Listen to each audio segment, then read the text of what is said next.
ಎಲ್ಲರಿಗೂ ನಮಸ್ಕಾರ, ಶುಭ ಬೆಳಕು. ಈ ದಿನ ತಮಗೆಲ್ಲ ಒಳ್ಳೆಯದಾಗಲಿ. ಇದು ಮೀಡಿಯಾ ವಾಚ್. ನಾನು ಶಶಿಧರ್ ಭಟ್. ಇದು ಸುದ್ದಿಯ ಮೇಲೊಂದು ಗುದ್ದು, ಸುದ್ದಿಯ ಮೇಲೊಂದು ಕಿರಣ, ಸುದ್ದಿಯ ಹಿಂದಿನ ಸುದ್ದಿಗಳನ್ನು ತೆರೆದಿಡೋ ಯತ್ನ. ಇವತ್ತಿನ ಬಹುತೇಕ ಪತ್ರಿಕೆಗಳು ಕೂಡ ನನ್ನ ಬಳಿ ಇವೆ. ಎಲ್ಲ ಪತ್ರಿಕೆಗಳು ಬಹಳ ಪ್ರಮುಖವಾಗಿ ಏನು ವರದಿ ಮಾಡಿದ ಸುದ್ದಿ, ಅದು ಉತ್ತರ ಪ್ರದೇಶಕ್ಕೆ ಸಂಬಂಧಪಟ್ಟಿದ್ದು. ಹಾಥ್ರಸ್ ಅತ್ಯಾಚಾರ ಪ್ರಕರಣ, ವಿವಿಧೆಡೆ ಮುಂದುವರಿದ ಹೋರಾಟ, ನ್ಯಾಯಕ್ಕಾಗಿ ಭಾರಿ ಪ್ರತಿಭಟನೆ. ನಿನ್ನೆ ಹಲವಾರು ರಾಷ್ಟ್ರೀಯ ವಾಹಿನಿಗಳನ್ನು ನಾನು ನೋಡ್ತಾ ಇದ್ದೆ.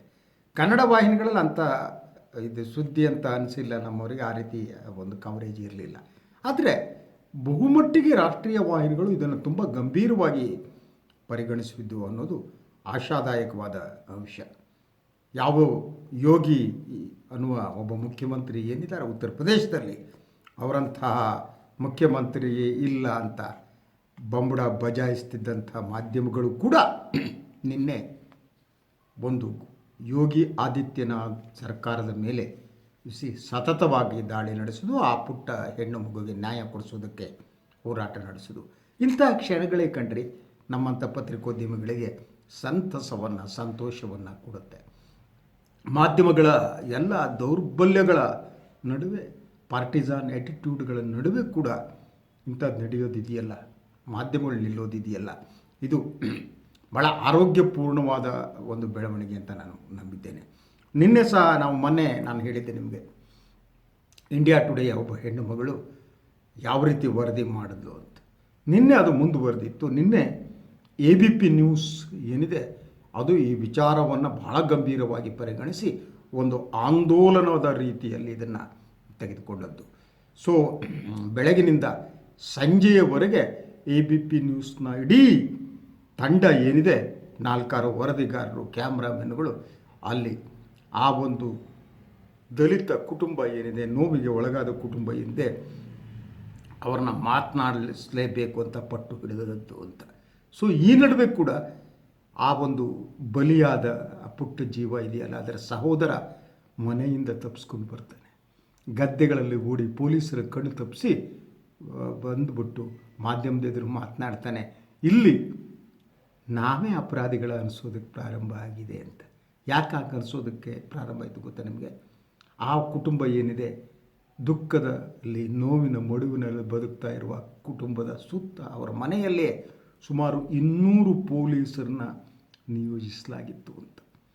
ಆ 200 ಪೊಲೀಸರು ಕಾವಲು ಕಾಯೋದಕ್ಕಿರಲಿಲ್ಲ, ಅವ್ರ ಮೇಲೆ ಒತ್ತಡ ಹೇರೋದಕ್ಕೆ ಇದ್ದರು. ಆ ನಡುವೆ ಹಲವಾರು ಘಟನೆಗಳು ನಡೆದೋಗ್ಬಿಟ್ಟಿದ್ವು. ಅದರ ಹಿಂದಿನ ರಾತ್ರಿನೇ ನೋಡಿ, ಪೊಲೀಸರು ಅಲ್ಲಿ ಯಾರು ಬರೋದಕ್ಕೆ ಅವಕಾಶ ಕೊಡದಿದ್ರು ಕೂಡ ಠಾಕೂರ್ ಸಭೆ ನಡೆಸೋದಕ್ಕೆ ಅವಕಾಶ ಕೊಡ್ತಾರೆ. ಮೇಲ್ಜಾತಿಯ ಠಾಕೂರ್ ಒಂದು ಸಭೆ ನಡೆಸ್ಬಿಟ್ಟು ಅದರಲ್ಲಿ ಇವತ್ತು ಆ ಸಭೆ ನಡೆಯುತ್ತೆ, ಸಭೆ ನಡೀತಾ ಇದೆ, ಅಲ್ಲಿ MP ಪಾಲ್ಗೊಳ್ತಾರೆ ಅಂತ. ಅಂದರೆ ಆ ಯುವಕರು ಸಾಮೂಹಿಕ ಅತ್ಯಾಚಾರದ ಆರೋಪವನ್ನು ಹೊತ್ತಂಥ ಯುವಕರಿದ್ದಾರಲ್ಲ, ಅವರು ನಿರಪರಾಧಿಗಳು ಅಂತ ಒತ್ತಡ ಇರುವ ಒಂದು ತಂತ್ರ ಕೂಡ ಅಲ್ಲಿ ನಡೀತಾ ಇದೆ. ಸೊ ಇದೆಲ್ಲ ಭಾಳ ಸ್ಪಷ್ಟವಾಗಿ ತೋರಿಸುತ್ತೆ ಈ ಸರ್ಕಾರ ಯಾರ ಪರವಾಗಿದೆ ಅಂತ. ಅದರ ಜೊತೆಗೆ ಆ ಕೆಲವು ಒಬ್ಬಿಬ್ಬರು ಆರೋಪಿಗಳೇನಿದ್ದಾರೆ, ಸಾಮೂಹಿಕ ಅತ್ಯಾಚಾರ ನಡೆಸಿದರು ಅಂತ ಹೇಳಲಾದ ಆರೋಪಿಗಳೇನಿದ್ದಾರೆ, ಅವರ ತಂದೆ ಕೂಡ ಯೋಗಿ ಆದಿತ್ಯನಾಥ್ ಜೊತೆಗೆ ಕೂತಿದ್ದಾನೆ ಅನ್ನಲಾದ ಫೋಟೋಗಳು ಕೂಡ ಸಾಮಾಜಿಕ ಜಾಲತಾಣಗಳಲ್ಲಿ ಬರ್ತಾವೆ. ಗೊತ್ತಿಲ್ಲ ಅದು ಎಷ್ಟು ಮಟ್ಟಿಗೆ ನಿಜ ಅಂತ. ಬಟ್ ಒಂದಂತೂ ಭಾಳ ಸ್ಪಷ್ಟ, ಪೊಲೀಸರು ಈ ಪ್ರಕರಣವನ್ನು ಮುಚ್ಚಿ ಹಾಕುವುದಕ್ಕೆ ಯತ್ನ ನಡೆಸಿದ್ದಾರೆ ಅಂತ. ಅದು ಕೇವಲ ನಾನೇ ಹೇಳಬೇಕಾದಲ್ಲ, ನಿನ್ನೆ ಬಹಳ ಸ್ಪಷ್ಟವಾಗಿ ಇವತ್ತು ಆ ಸುದ್ದಿ ಕೂಡ ಇದೆ. ಉಮಾಭಾರತಿ ಕೂಡ ಈ ಮಾತನ್ನು ಹೇಳಿದ್ದಾರೆ. ಏನು ಹೇಳಿದ್ದಾರೆ ಅವರು? ಯೋಗಿ ವಿರುದ್ಧ ಉಮಾಭಾರತಿ ಕಿಡಿ. ಆತುರಾತುರವಾಗಿ ಸಂತ್ರಸ್ತೆಯ ಅಂತ್ಯಕ್ರಿಯೆ ನಡೆಸಿದ ಉತ್ತರ ಪ್ರದೇಶ ಸರ್ಕಾರದ ನಡೆಯನ್ನು BJP ನಾಯಕಿ ಉಮಾಭಾರತಿ ಪ್ರಶ್ನಿಸಿದ್ದಾರೆ.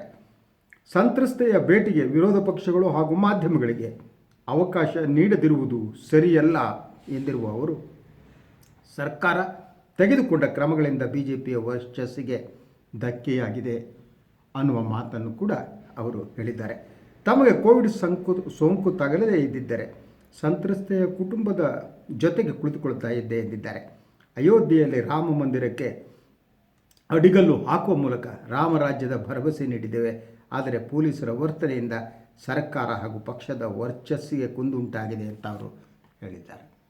ಭಾಳ ಇದು ಮಹತ್ವದ್ದು. ಬಿ ಜೆ ಪಿಯ ಒಳಗಡೆ ಇರುವವರು ಕೂಡ ಇಂತಹ ಒಂದು ಮಾತುಗಳನ್ನು ಹೇಳಿದರೆ ಅಟ್ಲೀಸ್ಟ್ ಯೋಗಿ ಎನ್ನುವ ದಲಿತ ವಿರೋಧಿ ಮುಖ್ಯಮಂತ್ರಿ, ಅಲ್ಲಿಯ ಪೊಲೀಸ್ ವ್ಯವಸ್ಥೆ ಏನಿದೆ ಅಟ್ಲೀಸ್ಟ್ ಸುಧಾರಿಸೋದಕ್ಕೆ ಸಾಧ್ಯ ಆಗ್ಬೋದು.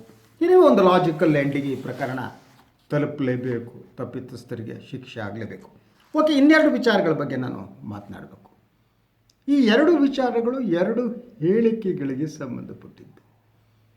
ಭಾಳ ಅಂಥ ಮಹತ್ವದ ಪ್ರಚಾರವನ್ನು ಕೂಡ ಕೊಟ್ಟಿದ್ದಿಲ್ಲ. ಆದರೆ ಈ ಎರಡೂ ಹೇಳಿಕೆಗಳು ನಾನು ಯಾವುದು ಪ್ರಸ್ತಾಪ ಮಾಡ್ತಿದ್ದೀನಿ, ಈ ಎರಡೂ ಹೇಳಿಕೆಗಳು ಬಿ ಜೆ ಪಿ ಮತ್ತು ಕಾಂಗ್ರೆಸ್ ಪಕ್ಷದ ಒಳಗಡೆ ಏನು ನಡೆಯುತ್ತೆ ಅನ್ನೋದನ್ನು ಹೇಳುತ್ತೆ. ಹಾಗೆಯೇ ಏನು ನಡೀತಾ ಇದೆ, ಅಲ್ಲಿ ಯಾರ ನಡುವೆ ತೀವ್ರ ಪೈಪೋಟಿ ನಡೀತಾ ಇದೆ, ಯಾರು ಕಾಲೆಳೆಯೋದಕ್ಕೆ ಯಾರು ಯತ್ನ ಮಾಡ್ತಿದ್ದಾರೆ, ಇದರಲ್ಲಿ ಯಾರು ಯಶಸ್ವಿ ಆಗ್ಬೋದು, ಈ ಎಲ್ಲ ಅಂಶಗಳನ್ನು ನಾನು ಹೇಳೋದಕ್ಕೆ ಪ್ರಯತ್ನ ಮಾಡ್ತೇನೆ. ಮೊದಲು ನಾನು ಎರಡು ಹೇಳಿಕೆಗಳಿಂದ, ಒಂದು ನಾನು ಸಿ ಟಿ ರವಿ ಏನು ರಾಜ್ಯ ಪ್ರವಾಸೋದ್ಯಮ ಸಚಿವರಿದ್ದಾರೆ ಅವರ ಹೇಳಿಕೆಗೆ ಸಂಬಂಧಪಟ್ಟಿದ್ದು, ಇನ್ನೊಂದು ವಿಧಾನಸಭೆಯ ಪ್ರತಿಪಕ್ಷದ ನಾಯಕರಾಗಿರುವಂತಹ ಗೌರವಾನ್ವಿತ ಸಿದ್ದರಾಮಯ್ಯನವರು ನೀಡಿರುವ ಹೇಳಿಕೆ. ಈ ಎರಡೂ ಹೇಳಿಕೆಗಳು ಇವತ್ತಿನ ರಾಜಕೀಯಕ್ಕೆ ಸಂಬಂಧಪಟ್ಟ ಹಾಗೆ ಬಹಳ ಮುಖ್ಯವಾದಗಳು. ಮೊದಲನೇದು ಸಿ ಟಿ ರವಿ ಹೇಳಿಕೆಯನ್ನು. ಸಿ ಟಿ ರವಿ ಅವರು ಭಾರತೀಯ ಜನತಾ ಪಕ್ಷದ ರಾಷ್ಟ್ರೀಯ ಪ್ರಧಾನ ಕಾರ್ಯದರ್ಶಿಯಾಗಿ ನೇಮಕಗೊಂಡಿದ್ದರು. ಸೊ ಅದು ನೇಮಕಗೊಂಡ ತಕ್ಷಣ ಅವರು ಕೂಡ ತುಂಬ ಸಂತೋಷದಿಂದ ಆ ನೇಮಕವನ್ನು ಸ್ವಾಗತಿಸಿದ ನಂತರ ಅವರು ಹೇಳಿದರು, ಏನು ಭಾರತೀಯ ಜನತಾ ಪಕ್ಷದ ಒಳಗಡೆ ಒಬ್ಬ ವ್ಯಕ್ತಿ ಒಂದು ಹುದ್ದೆ ಅನ್ನೋದೇನಿದೆ ಅದನ್ನು ನಾನು ಪಾಲಿಸ್ತೀನಿ, ಪಕ್ಷದ ಹೇಳಕ್ಕೆ ರಾಜೀನಾಮೆ ಕೊಡ್ತೀನಿ ಅಂದರು. ರಾಜೀನಾಮೆ ಪತ್ರ ತಮ್ಮ ಕಿಸೆಯಲ್ಲಿದೆ ಇದೆ ಅಂತ ಹೇಳಿದರು. ಸೊ ಅದಾದ ಮೇಲೆ ಅವರು ಮೊನ್ನೆ ತಮ್ಮ ಸ್ವಂತ ಜಿಲ್ಲೆಯಾದ ಚಿಕ್ಕಮಗಳೂರಿಗೆ ಹೋಗಿದ್ದರು. ಚಿಕ್ಕಮಗಳೂರಿನಲ್ಲಿ ಅವರೊಂದು ಹೇಳಿಕೆಯನ್ನು ಕೊಟ್ಟರು. ಅದೇ ವರದಿಗಾರ ಅದೇ ಪ್ರಶ್ನೆ ಕೇಳಿದ್ರು. ಯೂಶ್ವಲಿ ವರದಿಗಾರ ಕೇಳ್ತಾರೆ, ಏನಾದ್ರು ರಾಜೀನಾಮೆ ಕೊಡ್ತಾರೆ, ಯಾಕೆಂದರೆ ಬಿ ಜೆ ಪಿ ಅಂದರೆ ಹಾಗೆ ಅಲ್ವಾ, ಒಬ್ಬ ವ್ಯಕ್ತಿ ಒಂದು ಹುದ್ದೆ, ಈ ರೀತಿ ಕೇಳೋದು ತುಂಬ ಸಹಜವಾದದ್ದು. ಈ ಮಾತನ್ನು ಕೇಳಿದ ತಕ್ಷಣ ಅದಕ್ಕೆ ರವಿ ಕೊಟ್ಟ ಉತ್ತರ ಬಹಳ ಪ್ರಮುಖವಾದ್ದು ಅಂತ ನನಗನ್ಸುತ್ತೆ. ರವಿ ಹೇಳಿದ್ರು, ಒಂದು ನಮ್ಮ ಬಿ ಜೆ ಪಿಯ ಒಳಗಡೆ ಕೆಲವು ಅನೌಪಚಾರಿಕ ನಿಯಮಗಳಿವೆ, ಅದರ ಪ್ರಕಾರ ಒಬ್ಬ ವ್ಯಕ್ತಿಗೆ ಒಂದೇ ಹುದ್ದೆ, ಅದರಂತೆ ಅವರ ಸೇರಿಸಿದ್ದು ಭಾಳ ಕುತೂಹಲಕರವಾದ್ದು.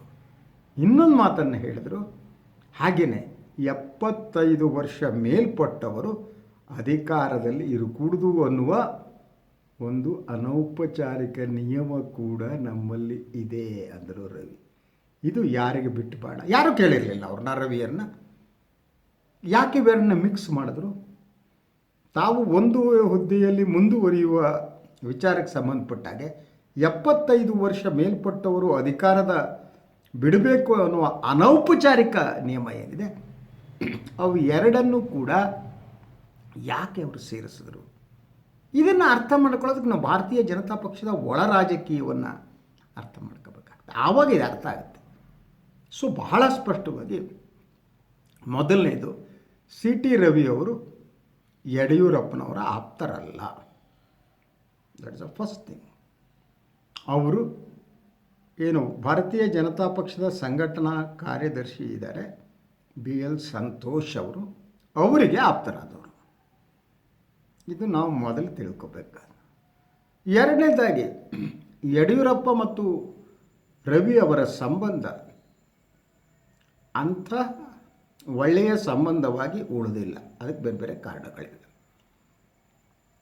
ಸಿ ಟಿ ರವಿ ಸಂಪುಟವನ್ನು ಸೇರಿಕೊಳ್ಬೇಕಾದರೂ ಕೂಡ ಯಡಿಯೂರಪ್ಪನವರು ತುಂಬ ಸಂತೋಷದಿಂದ ಏನು ಸಿ ಟಿ ರವಿಯನ್ನು ಕರೆದುಕೊಂಡಿಲ್ಲ. ಅವರು ಸಂಪುಟದಕ್ಕೆ ಬರೋದಕ್ಕೆ ಕಾರಣರಾದವರು ಬಿ ಎಲ್ ಸಂತೋಷ್ ಅವರು. ಸೊ ಇಬ್ಬರ ಅಪ್ರೋಚ್ನಲ್ಲಿ ವ್ಯತ್ಯಾಸ ಇದೆ. ಸಿ ಟಿ ರವಿ ಸಂಘ ಪರಿವಾರದ ಅಗ್ರೆಸಿವ್ ಆದ ಕಾರ್ಯಕರ್ತ. ಅವರಿಗೆ ಎಂಥ ಇಶ್ಯೂಗಳು ಮುಖ್ಯ ಆಗ್ತವೆ ಅಂದರೆ ದತ್ತಪೀಠದಂಥ ಇಶ್ಯೂಗಳು ಮುಖ್ಯ ಆಗ್ತವೆ. ಸಂಘ ಪರಿವಾರದ ಎಜೆಂಡಾಗಳನ್ನು ಇಂಪ್ಲಿಮೆಂಟ್ ಮಾಡುವ ವ್ಯಕ್ತಿ. ತಾತ್ವಿಕವಾಗಿ ಯಡಿಯೂರಪ್ಪ ಹಾಗಲ್ಲ. ಯಡಿಯೂರಪ್ಪ ಅವರು ಬಿ ಜೆ ಪಿ ಅಂತ ಪಕ್ಷದಲ್ಲಿ ಇದ್ದರೂ ಕೂಡ ಅವರು ಸ್ವಲ್ಪ ಮಟ್ಟಿಗೆ ಸೆಕ್ಯುಲರ್ ಆಗಿರೋದಕ್ಕೆ ಟ್ರೈ ಮಾಡೋದು. ಇದು ತಾತ್ವಿಕವಾದ ಭಿನ್ನಾಭಿಪ್ರಾಯ. ಒಬ್ಬರು ಸಂಘ ಪರಿವಾರದ ನಿಷ್ಠಾವಂತ ಕಾರ್ಯಕರ್ತ, ಇನ್ನೊಬ್ಬರು ಹಾಗಲ್ಲ. ಇವರಿಬ್ಬರ ನಡುವಿನ ಸಂಬಂಧ ಅಂದರೆ ಅವರಿಬ್ಬರ ನಡುವೆ ಸಂಬಂಧ ಸರಿ ಇಲ್ಲ. ಸೊ ಸಚಿವ ಸಂಪುಟಕ್ಕೆ ಸೇರಿಕೊಳ್ಳೋದಕ್ಕೂ ಸಿ ಟಿ ರವಿಗೆ ಸೇರಿಕೊಳ್ಳೋದಕ್ಕೆ ಬಹುಮುಖ್ಯವಾದ ಕಾರಣ ಬಿ ಎಲ್ ಸಂತೋಷ್ ಅಂತ. ಸೇರಿದ ಮೇಲೂ ಬೇರೆ ಖಾತೆಗಳ ಮೇಲೆ ಸಿ ಟಿ ರವಿಯವರು ಕಣ್ಣಿತ್ತು. ಆದರೆ ಅವರಿಗೆ ಪ್ರವಾಸೋದ್ಯಮ ಮತ್ತು ಕನ್ನಡ ಸಂಸ್ಕೃತಿಯನ್ನು ಕೊಟ್ಬಿಟ್ಟು ಸುಮ್ಮನೆ ಕೂಡಿಸಲಾಯಿತು. ಅದು ಒಳಗಡೆ ಅವರಿಗೆ ಬೇಸರ ಇದೆ. ಸೊ ಅವರು ಒಂದು ಮಾತನ್ನು ಹೇಳೋದು, ನಾನು ಪಕ್ಷ ಮತ್ತು ಅಧಿಕಾರದ ಆಯ್ಕೆ ಬಂದಾಗ ನಾನು ಪಕ್ಷದ ಸಂಘಟನೆ ಜೊತೆಗೆ ಇದ್ದೇನೆ. ನಿಜ ಕೂಡ, ಅವರು ಸಂಘಟನೆಯಲ್ಲಿ ಬೆಳೆದಂಥವ್ರು ಸಿ ಟಿ ರವಿ, ಸಂಘಟನೆ ಇಷ್ಟಪಡ್ತೀನಿ. ಆದರೆ ಮೊನ್ನೆನ ಅವರ ಚಿಕ್ಕಮಗಳೂರು ಹೇಳಿಕೆ ಇದೆಯಲ್ಲ, ಅದು ಬೇರೆ ಅಂಶಗಳನ್ನು ಸ್ಪಷ್ಟಪಡಿಸ್ತಾ ಹೋಗುತ್ತೆ. ಅಂದರೆ ಯಡಿಯೂರಪ್ಪನವರು 75 ವರ್ಷ ಆದ ಅವರು ಬಿಡಲಿ, ಅದು ಅನೌಪಚಾರಿಕ ನಿಯಮ. ಆವಾಗ ನಾನು ಒಂದೇ ಹುದ್ದೆ ಹೋಗ್ತೀನಿ, ಒಂದೇ ಹುದ್ದೆ ಇನ್ನೊಂದು ಹುದ್ದೆ ಬಿಡ್ತೀನಿ, ಒಂದು ರೀತಿ ಸವಾಲು ನೀಡುವ ಹಾಗೂ ಇತ್ತು. ಅದ್ರ ಜೊತೆಗೆ ಯಡಿಯೂರಪ್ಪ ಅವರ ಹಠಾವಂತ ಒಂದು ಬಿ ಜೆ ಪಿಯ ಒಳಗಡೆ ಒಂದು ಷಡ್ಯಂತ್ರ ಏನು ನಡೀತಾ ಇದೆ ಅದರ ಭಾಗವಾದ ಹೇಳಿಕೆ ಕೂಡ ಅದು ಆಗಿದೆ ಅಂತ. ಅಂದರೆ ಆ ಮೆಸೇಜನ್ನು ಕೂಡ ಕೊಡುವ ಉದ್ದೇಶ ಸಿ ಟಿ ರವಿ ಅವರಿಗೆ ಇದೆ. ಅಂದರೆ ಅವರು ಬಿ ಜೆ ಪಿ ಸಂಘಟನೆಯ ಪರವಾಗಿ ಹೇಳ್ತಿದ್ದಾರೆ, ಒಬ್ಬ ವ್ಯಕ್ತಿ ಒಂದು ಹುದ್ದೆ ಅನ್ನುವುದೇನಿದೆ ಅದನ್ನು ಪಾಲಿಸಬೇಕಾದರೆ 75 ವರ್ಷ ಮೇಲ್ಪಟ್ಟವರು ಕೂಡ ಅಧಿಕಾರ ತ್ಯಾಗ ಮಾಡಬೇಕು. ಇದು ಒಂದು ರೀತಿಯಲ್ಲಿ ಯಡಿಯೂರಪ್ಪನವರಿಗೆ ಎಚ್ಚರಿಕೆ ಅಂತ ಕೂಡ ನಾವು ಗ್ರಹಿಸ್ಬೋದು. ಸೊ ಆದ್ದರಿಂದ ಸಿ ಟಿ ರವಿ ಸಂಘಟನೆಗೆ ಹೋದ ತಕ್ಷಣ ಅವರು ಯಡಿಯೂರಪ್ಪ ಹಠಾವು ಕಾರ್ಯಕ್ರಮವನ್ನು ಇನ್ನಷ್ಟು ತೀವ್ರಗೊಳಿಸಿದ್ದಾರೆ. ಇದರ ಹಿಂದೆ ಬಿ ಎಲ್ ಶಂಕರ್ ಇದ್ದಾರೆ ಅಂತ ವಾದ ಮಾಡಬೇಕಾದ ಅಗತ್ಯ ಇಲ್ಲ. ಬಿ ಎಲ್ ಸಂತೋಷ್ ಅವರು, B L Santhosh S is a man. ಅಂದರೆ ಇದು ಮುಂದಿನ ಬೆಳವಣಿಗೆಯನ್ನು ಸೂಚಿಸುತ್ತೆ ಅಂತ ನನಗೆ ಅನಿಸುತ್ತೆ. ನಾನು ಇನ್ನೊಂದು ಹೇಳಿಕೆ ಬಗ್ಗೆ ಹೇಳಿದೆ, ಅದು ಸಿದ್ದರಾಮಯ್ಯನವರ ಹೇಳಿಕೆ. ಇದು ಕೂಡ 2 ದಿನಗಳ ಹಿಂದೆ ಸಿದ್ದರಾಮಯ್ಯ ನೀಡಿದ ಹೇಳಿಕೆ. ಇದು ಮಾಧ್ಯಮಗಳಲ್ಲಿ ಬಂತು. ಅದು ಶಿರಾ ಮತ್ತು ರಾಜರಾಜೇಶ್ವರಿ ನಗರ ಏನು ಇಲೆಕ್ಷನ್ ಏನು ಚುನಾವಣಾ ಏನು ಬರ್ತಾ ಇದೆ ಅದಕ್ಕೆ ಸಂಬಂಧಪಟ್ಟ ಹಾಗೆ, ಈ ಚುನಾವಣೆಗೆ ಸಂಬಂಧಪಟ್ಟ ಹಾಗೆ ಏಕಾಏಕಿಯಾಗಿ ಒಂದು ಪತ್ರಿಕಾಗೋಷ್ಠಿಯನ್ನು ಕರೆಸಿ ಸಿದ್ದರಾಮಯ್ಯ ಒಂದು ಮಾತು ಹೇಳಿದರು. ಈ 2 ಚುನಾವಣೆಯಲ್ಲಿ ಯಾವುದೇ ಪಕ್ಷದ ಜೊತೆ ನಾವು ಹೊಂದಾಣಿಕೆ ಮಾಡಿಕೊಳ್ಳುವುದಿಲ್ಲ, ಸ್ವತಂತ್ರವಾಗಿ ನಾವು ಸ್ಪರ್ಧಿಸ್ತೀವಿ. ಈ ಹೇಳಿಕೆ ನೀಡುವ ಅಗತ್ಯ ಇತ್ತು. ಯಾಕೆಂದರೆ ಆ ಪ್ರಸ್ತಾಪ ಬಂದಿರುವುದಕ್ಕಿಂತ ಮೊದಲು ಯಾಕೆ ಸಿದ್ದರಾಮಯ್ಯ ಈ ಹೇಳಿಕೆ ನೀಡಿದರು? ಇದು ಒಂದು ರೀತಿಯ ಎಂಟಿಸಿಪೇಟ್ರಿ ಬೇಲ್ ಅಂತ. ಅಂದರೆ ಯಾವುದೋ ಬೆಳವಣಿಗೆ ಆಗ್ಬೋದು ಅಂದರೆ ಮೊದಲೇ ಕಲ್ಲು ಹಾಕ್ಬಿಡ್ಬೋದು. ಹಾಗೊಂದು ಕಲ್ಲು ಎತ್ತು ಹಾಕಿದ್ರು ಸಿದ್ದರಾಮಯ್ಯ. ಅದೇನು ಅಂದರೆ ಯಾವುದೇ ಕಾರಣಕ್ಕೂ ಕಾಂಗ್ರೆಸ್ ಮತ್ತು JDS ನಡುವೆ ಒಂದು ಚುನಾವಣಾ ಹೊಂದಾಣಿಕೆ ಉಂಟಾಗಕೂಡದು. ಅಂದರೆ ಸಿದ್ದರಾಮಯ್ಯನವರ JDS ವಿರೋಧಿ ನೀತಿ ಏನಿದೆ ಅದು ಕಂಟಿನ್ಯೂ ಆಗಿದೆ. ಅದರ ಜೊತೆಗೆ ಎಲ್ಲಾದರೂ ಈಗಿನ KPCC ಅಧ್ಯಕ್ಷರಾಗಿರುವಂಥ DK ಶಿವಕುಮಾರ್ ಏನು ದೇವೇಗೌಡರ ಫ್ಯಾಮಿಲಿಯ ಜೊತೆಗೆ ಹತ್ತಿರದಲ್ಲಿದ್ದಾರೆ, ಅವ್ರನ್ನ ಏನಾದರೂ ಒಳಗಡೆ ಆಗಿಬಿಟ್ರೆ ಆಗಕೂಡುದು, ಅದು ಆಗೋದಕ್ಕೆ ಅವಕಾಶ ಕೊಡಕೂಡುದು ಅಂತ ಒಂದು ದೊಡ್ಡ ಚಪ್ಪಡಿ ಕಲ್ಲನ್ನು ಗೌರವಾನ್ವಿತ ಸಿದ್ದರಾಮಯ್ಯನವರು ಹೇಳಿಬಿಟ್ರು. ಈ ಮಾತಿಗೆ ಪುಷ್ಟಿಯಾಗಿ ನೀವು ಮುಂದಿನ ಬೆಳವಣಿಗೆಗಳನ್ನು ಗಮನಿಸ್ಬೋದು. ಅದು DK ರವಿ ಅವರ ಪತ್ನಿ ಕುಸುಮಾ ಅವರು ಚುನಾವಣೆಗೆ ನಿಲ್ತಾರೆ ಅನ್ನೋದಕ್ಕೆ ಸಂಬಂಧಪಟ್ಟದ್ದು. ಏನೋ DK ರವಿ ಅವರ ಮಾವ ಕುಸುಮಾ ಅವರ ಅಪ್ಪ ಅವರು ಒಂದು ಹೇಳಿಕೆಗಳನ್ನು ಕೊಟ್ಟರು 2 ದಿವಸದಲ್ಲಿ. ಒಂದು, ನನ್ನ ಮಗಳು ಚುನಾವಣೆ ನಿಲ್ಲೋದಕ್ಕೆ ಅವಳಿಗೆ ಆಸಕ್ತಿ ಇದೆ ಅಂಥೇಳಿ ಹೇಳಿದರು. ಅದರ ಜೊತೆಗೆ ಅವ್ರು ಮೀಟ್ ಮಾಡಿದ್ದರು ಯಾರನ್ನು, DK ಶಿವಕುಮಾರ್ ಅವ್ರನ್ನ ಮೀಟ್ ಮಾಡಿದ್ರು. Okay fine. ಹಾಗೆಯೇ ಸಿದ್ದರಾಮಯ್ಯನವ್ರು ಮೀಟ್ ಮಾಡಿದ್ರು, ತುಂಬ ಒಳ್ಳೆಯದು. ಹಾಗೆಯೇ ಅವರು ಹೋಗ್ಬಿಟ್ಟು ನಿರ್ಮಲಾನಂದ ಸ್ವಾಮೀಜಿ, ಹೌದು ಅವರ ಜಾತಿಯ ಸ್ವಾಮೀಜಿ, ಅವರ ಆಶೀರ್ವಾದ ಪಡಿಬೇಕು ಅಂತ ಪಡೆದರು. ಅದರ ಜೊತೆಗೆ ಅವರು ಮೀಟ್ ಮಾಡಿದ್ದು ಯಾರನ್ನ? ಮಾಜಿ ಮುಖ್ಯಮಂತ್ರಿಗಳಾದ ಕುಮಾರಸ್ವಾಮಿ ಅವರನ್ನು. ಅದಾದಮೇಲೂ ಹೇಳಿದ್ರು ಅವರು, ನನ್ನ ಮಗಳು ಯಾವ ಪಕ್ಷದ ನಿಲ್ತಾರೆ ಅನ್ನೋದಕ್ಕಿಂತ ಒಮ್ಮತದ ಅಭ್ಯರ್ಥಿಯನ್ನು ನಿಲ್ಲಿಸುವುದು ಮುಖ್ಯ ಅನ್ನುವ ಮಾತನ್ನು ಅವರು ಹನುಮಂತರಾಯಪ್ಪನವರು ಹೇಳಿದರು. ಯಾಕೆ ನಿಲ್ಲಿಸಬೇಕು? ಒಂದು, ಹಿಂದಿನ ಮೈತ್ರಿ ಸರ್ಕಾರವನ್ನು ಕೆಡಗುವುದಕ್ಕೆ ಕಾರಣರಾದಂಥ ಮುನಿರತ್ನ ಅವರನ್ನು ಚುನಾವಣೆಯಿಂದ ಕೆಡಗಬೇಕು ಅಂದರೆ ನಾವು ಒಮ್ಮತದಿಂದ ಹೋಗಬೇಕು ಅಂತ. ಅದು ನಿಜ. ಈಗ JDS ಮತ್ತು ಕಾಂಗ್ರೆಸ್ ಎರಡಕ್ಕೂ ಇರಬೇಕಾದ ಸ್ಥಿತಿ ಅಂದರೆ ಎಟ್ ಎನಿ ಕಾಸ್ಟ್ ಮುನಿರತ್ನ ಅವ್ರನ್ನ ಸೋಲಿಸಬೇಕು. ಆ ಒಂದು ಬದ್ಧತೆ ಇದ್ದರೆ ಅವಾಗ ಹೊಂದಾಣಿಕೆ ಆಗುತ್ತೆ, ಇನ್ನೊಂದಾಗುತ್ತೆ, ಸೋಲಿಸುವ ಯತ್ನ ನಡೆಯುತ್ತೆ. ಆದರೆ ಅದು ನನಗಿಲ್ಲಿ ಕಾಣ್ತಾ ಇಲ್ಲ. ಅಂದರೆ ಯಾರು ಸರ್ಕಾರವನ್ನು ಕೆಡವಿದ್ದಾರೋ ಅವರನ್ನು ರಾಜಕೀಯವಾಗಿ ಸೋಲಿಸುವುದಕ್ಕೆ ಸಿದ್ದರಾಮಯ್ಯನವರಿಗೆ ಮನಸ್ಸಿದ್ದ ಕಾಡ್ತಾ ಇಲ್ಲ. ಯಾಕೆ ಸಿದ್ದರಾಮಯ್ಯನವ್ರಿಗೆ ಮನಸ್ಸಿಲ್ಲಾಗಿದ್ದರೆ ಅಂದರೆ ಸಿದ್ದರಾಮಯ್ಯನವರು ಮೈತ್ರಿ ಸರ್ಕಾರ ಬೀಳಬೇಕು ಅಂತ ಒಳಗಡೆ ಆಸೆ ಪಟ್ಟಿದ್ರ? ಇದ್ರ ಒಂದು ಕೆಚ್ಚಿರಬೇಕು ನೋಡಿ, ಇವತ್ತು ಒಂದು ಸಿಟ್ಟಿರಬೇಕು, ಒಂದು ಕಿಚ್ಚಿರಬೇಕು. ಈ ಮುನಿರತ್ನ ಮನೆ ಹೋಗಬೇಕು, ಇವನು ಈ ಸರ್ಕಾರವನ್ನು, ನಮ್ಮ ಸರ್ಕಾರವನ್ನು ಕೆಡಗಿದ್ದಾನೆ. BJP ರಾಜ್ಯದಲ್ಲಿ ಬರೋದಕ್ಕೆ ಅವಕಾಶ ಕೊಟ್ಟವರು ಮುನಿರತ್ನ ಅವರು ಸೋಲಿಸಲೇಬೇಕು ಅಂತಿದ್ದರೆ ಆಗ ನಿಮ್ಮ ಅಪ್ರೋಚ್ಗಳು ಬದಲಾಗಿರ್ತವೆ. ಇದು ಈ ಹೊಂದಾಣಿಕೆ ಆಗಕೂಡದು ಅಂತ ಏನಿದೆ ಅದಕ್ಕೆ ಬೇಕಾದ ಮೂವ್ ಮಾಡಲ್ಲ. ಅಥವಾ ನಾವು ಈಗೂ ವಿಶ್ಲೇಷಣೆ ಮಾಡೋಕ್ಕೆ ಸಾಧ್ಯ ಇದೆ.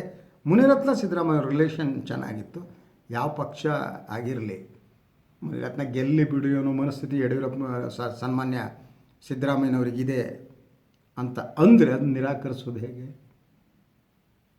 ಯಾಕೆಂದರೆ ಈ ಚುನಾವಣೆಯಲ್ಲಿ ಏನಿದೆ, ಕಾಂಗ್ರೆಸ್ ಏನಾದರೂ ಗೆದ್ದರೆ ಅಟ್ಲೀಸ್ಟ್ 2ರಲ್ಲಿ 1 ಸ್ಥಾನ ಗೆದ್ದರೂ ಕೂಡ ಅದರ ಕೀರ್ತಿ ಸಿದ್ದರಾಮಯ್ಯನವ್ರಿಗೆ ಬರಲ್ಲ, ಅದರ ಕೀರ್ತಿ DK ಶಿವಕುಮಾರ್ ಅವರಿಗೆ ಬರುತ್ತೆ.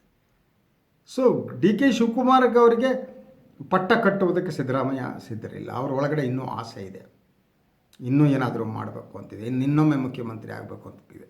ಆದ್ದರಿಂದ ಅವರು ಕ್ರೆಡಿಟ್ ಕೊಡೋದಕ್ಕೆ ಸಿದ್ಧರಿಲ್ಲ. ಆ ಕಾರಣಕ್ಕಾಗಿಯೇ ಮುನಿರತ್ನ ಗೆದ್ದರು ಗೆಲ್ಲಿ ಅಂತ ಸಿದ್ದರಾಮಯ್ಯ ಅಂದುಕೊಂಡಿದ್ದಾರೆ ಅಂತ ವಿಶ್ಲೇಷಣೆ ಮಾಡಿದರೆ ಸಿದ್ದರಾಮಯ್ಯನವರನ್ನು ಡಿನೈ ಮಾಡೋದು ಕಷ್ಟ. ಯಾಕೆಂದರೆ ಅವರ ಇಡೀ ಮೂವ್ ಏನಿದೆ ಅದು ನನಗೆ ಕಾಣ್ತಾ ಇದೆ. ಅಂದರೆ ಕಾಂಗ್ರೆಸ್ ಪಕ್ಷದ ಒಳಗಡೆ ಆಂತರಿಕವಾಗಿ ಸಿದ್ದರಾಮಯ್ಯ ಮತ್ತು DK ಶಿವಕುಮಾರ್ ನಡುವೆ ಇರುವ ಭಿನ್ನಾಭಿಪ್ರಾಯ ಏನಿದೆ ಅದು ಬೇರೆ ಬೇರೆ ರೂಪಗಳಲ್ಲಿ ಕಾಣ್ತಾ ಇದೆ. ಈ ಕೊನೆಗೆ ನನ್ನ ವೈಯಕ್ತಿಕ ಅಭಿಪ್ರಾಯ ಹೇಳ್ತೀನಿ ನಾನು. ಎಟ್ ಎನಿ ಕಾಸ್ಟ್ ಈ 2 ಕ್ಷೇತ್ರಗಳೇನಿವೆ, ಈ 2 ಕ್ಷೇತ್ರಗಳನ್ನು ಪಡೆಯೋದಕ್ಕೆ ಕಾಂಗ್ರೆಸ್ ಮತ್ತು JDS ಯತ್ನ ಮಾಡಬೇಕು. ಸಾಧ್ಯ ಆದರೆ ಮೇಲ್ ಒಪ್ಪಂದ ಒಳ ಒಪ್ಪಂದ ಮಾಡ್ಕೋಬೇಕು. ಶಿರಾ ಏನಿದೆ ಅದು JDS ಕ್ಷೇತ್ರ ಆಗಿತ್ತು, ಅಲ್ಲಿ JDS ಗೆಲ್ಲಿಸೋದಕ್ಕೆ ಕಾಂಗ್ರೆಸ್ ಯತ್ನ ಮಾಡಬೇಕು. ಹಾಗೆಯೇ RR ನಗರದಲ್ಲಿ ಕಾಂಗ್ರೆಸ್ ಗೆಲ್ಲೋದಕ್ಕೆ JDS ಹೆಲ್ಪ್ ಮಾಡಬೇಕು. ಇಂಥ ಒಂದು ರಾಜಕಾರಣವನ್ನು ಮಾಡದಿದ್ದರೆ BJP ನಾಗಾಲೋಟವನ್ನು ತಡೆಯೋದು ಈ ಪಕ್ಷಗಳಿಗೆ ಸಾಧ್ಯ ಆಗಲ್ಲ. ಇವರು ಸೈದ್ಧಾಂತಿಕ ರಾಜಕಾರಣ ಮಾಡ್ತಾಯಿದ್ರೆ BJPಯ ನಾಗಾಲೋಟವನ್ನು ತಡೆಯೋದಕ್ಕೆ ಯತ್ನ ಮಾಡಬೇಕು. ಆದರೆ ಇವತ್ತು ಅದು ಯಾವುದೂ ಕಾಣ್ತಾ ಇಲ್ಲ. ಸೈದ್ಧಾಂತಿಕ ರಾಜಕಾರಣ ಮರೆಯಾಗಿದೆ. ಸಿದ್ದರಾಮಯ್ಯನವರು ಕೂಡ ವೈಯಕ್ತಿಕ ರಾಜಕಾರಣ ಮುಖ್ಯ ಅಂತ ಅಂದುಕೊಂಡ ಹಾಗೆ ನನಗೆ ಕಾಣುತ್ತೆ ಅಂತ ಹೇಳ್ತಾ ಇವತ್ತಿನ ಮೀಡಿಯಾ ವಾಚನ್ನು ಮುಗಿಸ್ತೀನಿ. ಮತ್ತೆ ಬರ್ತೀನಿ, ಇನ್ನೊಂದು ವಿಚಾರದ ಬಗ್ಗೆ ಮಾತಾಡ್ತೀನಿ. ಎಲ್ಲರಿಗೂ ಒಳ್ಳೆಯದಾಗಲಿ. ನಮಸ್ಕಾರ.